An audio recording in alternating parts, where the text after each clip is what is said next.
আমার না এই মানুষগুলোর চেহারা দেখতে মন চায় না, যারা আমার সামনে এসে বলে ভালোবাসি আর গোপনে গিয়ে বেইমানি।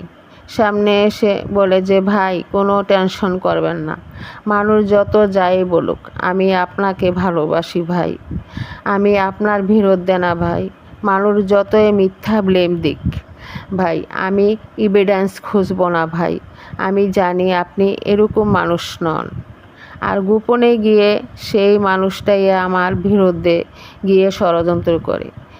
এরকম মুনাফিকি রূপ আসলে আমরা দেখতে চাই না আমাদের লাইফে।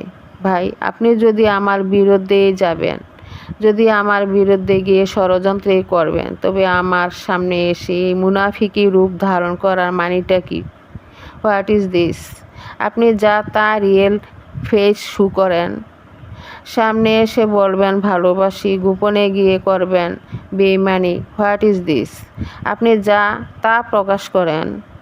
এবং আমার মনে হয় যে মানুষগুলো আমার সামনে এসে বলে ভালোবাসি, তোমার পক্ষে আমি আছি, এবং গোপনে গিয়ে আমার বিরুদ্ধে গিয়ে ষড়যন্ত্র করে, এদের মতো ডেঞ্জারাস মানুষ এই পৃথিবীতে সেকেন্ড আর কেউ হতে পারে বলে আমার মনে হয় না।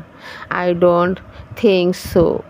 এই জন্য যারা সামনে এসে একরকম রূপ ধারণ এবং গোপনে এসে আরেক রকম রূপ ধারণ করে, এদের থেকে শত গজ দূরে থাকবেন। এবং আপনার নেক্সট লাইফ অর্থাৎ ইন ফিউচার আপনার অনেক অনেক সুন্দর ভালো থাকবে ইনশাল্লাহ।